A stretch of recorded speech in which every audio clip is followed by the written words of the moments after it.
What's up guys, Racing Pro here, and it's time for another Violet playthrough highlight episode thing.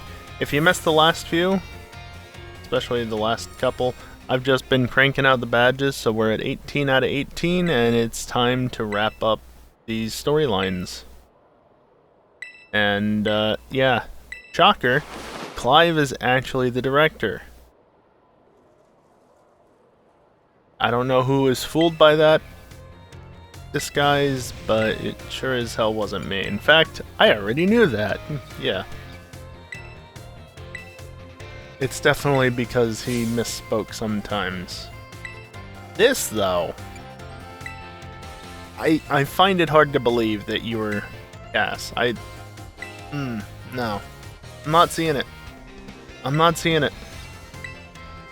I'm not seeing it at all. But of course, being the big boss, he wants to battle. So, battle we shall. I leave a fair chunk at the beginning of this battle in just so you can listen to the music. I don't know how well you can hear it over my voice.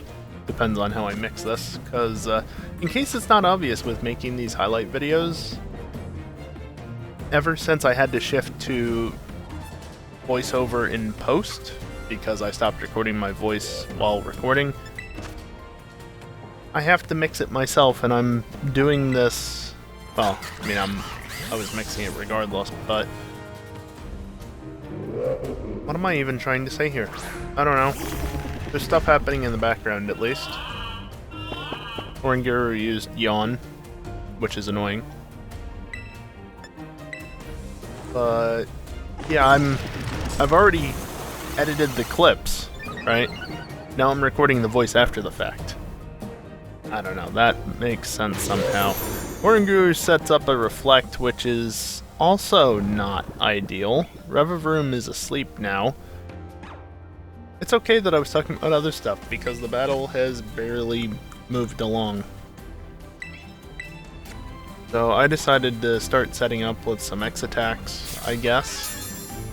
Because, screw it, if I'm gonna be asleep, I might as well just use X items. And the damn thing has Dream Eater, and it did over half. That's not ideal. Okay, how about a full restore? Why not? I think we've more or less gotten through one loop of the music.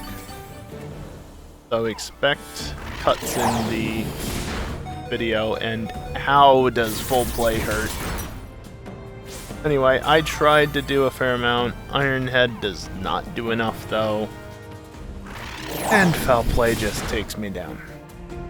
One of the few types that Revavroom obviously doesn't resist. So anyway, I sent in Tauros, and you can see the reflect wore off because I used Raging Bull. Raging Bull clears reflect, light screen, things like that.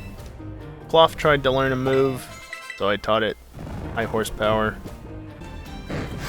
But yeah, after dealing with the other guy, Gyarados apparently has a good counter for Tauros. But after a bit of maneuvering around to get it done, send in... Wow, I edited this with very little time to talk, didn't I? You can see what I sent in and how I decided to deal with shit, and yeah. Is that the battle yet? No, one more... oh, here we go. Finally, I give myself some time to actually think here. Final Pokemon, Meowscarada. I have not seen it yet, and there it is. I had not seen it up to this point, and I still had not seen the middle evolution at this point, so this was completely uncharted territory for me. I was thinking, okay, it's at least a grass type. It looks like it could be certain other types, maybe dark. So I think, okay, I'll go for a low sweep and see what happens. Obviously water type moves are not going to do anything, and naturally, because gimmicks, he has to terrestrialize his Pokemon. You recall I had already terrored my Tauros, so that was no longer an option for me. But of course, with him tearing, that just switches Masquerada to pure grass and makes low sweep. I mean, it's neutral. Of all the moves for Masquerada to use, though, it has to use Thunder Punch. That one threw me off. But anyway, Arcanine leaves it on a sliver, because of course it does. Thunder Punch again. In that instance, it's understandable because grass would be weak, but Arcanine... I didn't go for the extreme speed. I don't know, maybe I was thinking they would heal? They don't heal. Nobody in this game heals. At least not on the 1.0 patch. I don't know if they've changed that since release, but on 1.0, nah, nobody heals. Anyway, that's battle over. And so now we move into more cutscenes. Oh look, he was telling a lie there. He's not actually Cass. Yeah, I mean, that much is pretty obvious, is it not? It's pretty obvious. So yeah, he's now explaining why the battle happened, and also, I still have to battle Cass at some point.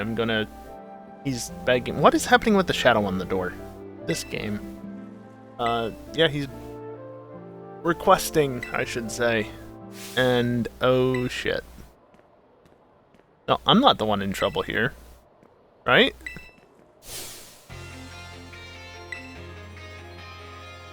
Also voice acting in Pokemon games 1, Game Freak. Stunky's behind, I forgot about that line. So yeah, I gotta battle Cass after dark in the schoolyard.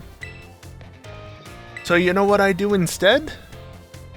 Well, instead of doing that, I'm just gonna go over to the lighthouse on Pokepath and go battle Arven. Did I say battle? I mean go into the... look, there's always gonna be a battle, right? There's always going to be a battle somewhere. You're just gonna have to wait through some more cutscenes for that. I don't know why I paused so long here. I got distracted while recording this sometimes. There are some really bad instances that I had to cut out. Where it's just... Again, what was I doing back on November 21st of 2022? I don't know. I don't know why I was so distracted. Arven's complaining about his father. Or is about to. If you've been following along with his storyline, you should know he's not very fond of his father because he's always in Area Zero doing research. Anyway, he unlocks the door and we're able to go in. And I had to cut out a pause there in case that looked a bit janky. I still left a lot in. Either way, let's just skip right to the cutscene. And of course, this is one of the nice pre-rendered ones.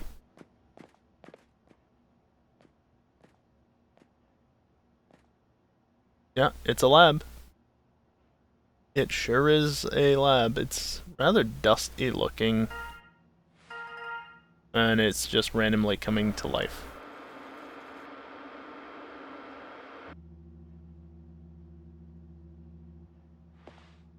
You don't say. At some point, there it is. At some point, this cuts back to just regular overworld stuff. And yet, as he said, or as I said before, created deepest... I should really not do these in a single take, but I'm over halfway into this video, so I ain't restarting it now. But he needs help doing something, and he needs the Violet book. Oh wait, you mean this Violet book?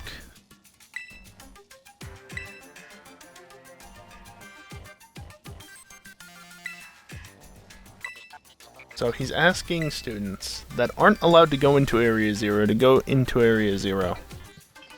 I see nothing wrong with this. Vicious Pokemon and powerful security systems. That doesn't sound like a problem at all. Anyway, he's gonna wait. Who knows how long he'll wait, but he's gonna wait.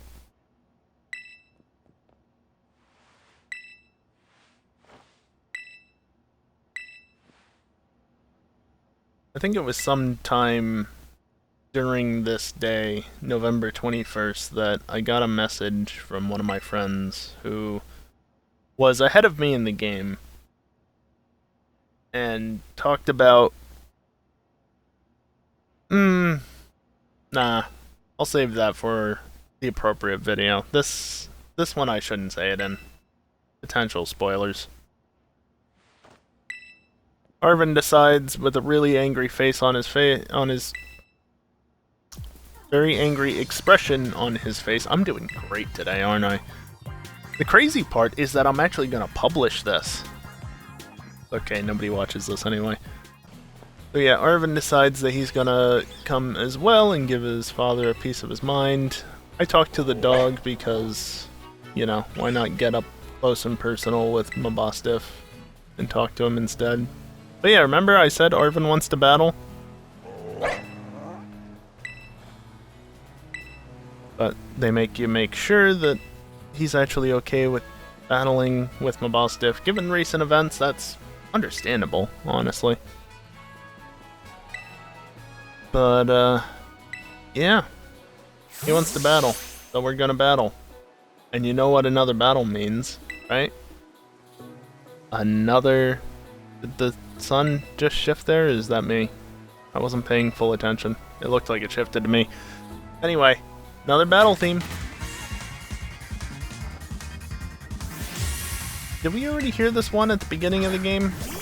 I don't know. Either way, there's a Greedent, bulky, annoying rodent. Seriously though, bulky little shit. So what do? Probably Aqua Step, right? Rather than use the super effective move, let me go for Aqua Step. It doesn't even do half, but my speed rises. I wonder, again, I don't recall what I was doing. Ow, Psychic Fangs. I wonder if I thought, I don't know that low step is going to beat it, so I'll get the speed boost and then go sweep. And of course I get a crit, so it probably would have killed regardless at that point. I don't know. I don't remember what happened back then. Did Unsparce wants to learn Double Edge? Yeah, let's forget about that. I sent out Arcanine against Toedscruel, and it has Earth Power. Ow. I try to use Raging Bull from that, and of course Toedscruel has Spore as well. Why wouldn't it? And yeah, can you guess what happened? Earth Powers. So I sent out Riverroom in the hopes that maybe it would be fast enough. No. I'm not equipped for this battle yet. I'm not ready for it. So let's just go to some exploration, shall we? Yeah, that's just what the rest of this video is going to be. I found another one of those stakes, and I pulled it out. I think this is the first one, at least in this area, that I pulled out. I honestly do not remember at this point. I've been editing these over the course of many weeks, so what I did in like episode 4 or 5 is just completely lost on me. Anyway, you remember that cave from the very start of the game? Yeah, I went to go explore it and found out that you can get into some fun situations in tight spaces, climbing on the walls. Another stake. Still don't know what they do. I had gone to the one door, but nothing had changed when I went there. So I kept exploring, found a Finizen that I decided to catch. The dolphin Pokemon just straight up calls it a dolphin. Nice little artwork there. And here's the issue that I actually had. Well, I went to talk to Jacques to get him to look at my Pokedex. I wasn't sure how to actually encounter Cass, because when I read, you know, at night in the schoolyard, I thought, okay, I'll just rock up to the front of the school like I did with Clive, aka the director, and, you know, the encounter will start. So I let the clock get to nighttime, and I kept walking to the front of the school and back, and nothing happened. So I started just going to talk to teachers and go to class. I finally decided to go to class. That never happened, but, you know, I visited my dorm room. I just kept doing things in the hopes that eventually this encounter would trigger. It never did, and it got to daytime, so I said, alright, well, I'm just gonna go do other stuff. So I climbed to the top of the Great Crater of Paldea Rim. Found a Magnezone up there. And, I mean, while I'm up there, I decided to almost fall into the Great Crater trying to encounter the Magnezone, apparently, but yeah, I decided to catch it, so I did. And, oh yeah, remember Double Edge? Yeah, there it is again. I didn't save before. That's a Magnezone caught, though. And am I about to fall into the crater? I didn't show it, but no. Anyway, found another purple stake. So that one got removed. They all crumble when you take them out of the ground. Understandable, honestly. But also not. How does it survive until you pick it up? I included this clip because if you notice on the whiteboard behind her head, which has some twitching strands of hair on it, there's a photo of Professor Laventon and the Legends Arceus-era Pokeball. Arceus, same difference. So that was cool. But I then decided to go to the route to the Victory Road building. Elite Four, whatever you want to call it. This is not Victory Road. But I found these. I don't think I had seen these at all prior to this point. Tandem Mouse. I don't think I had seen them once. Somehow. Or at least I hadn't noticed them. So it took until the end of the game practically to find it. Anyway, went to the Pokemon Center, saw La Primera standing out in front of the building, and I said, you know what? Let's not start Victory Road at the moment, shall we? That path, at least.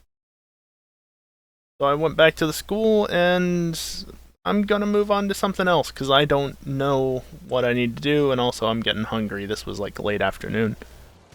So yeah, that's gonna do it for this video. I hope you guys enjoyed, and next time we'll get to wrapping up the plot line some more. Later.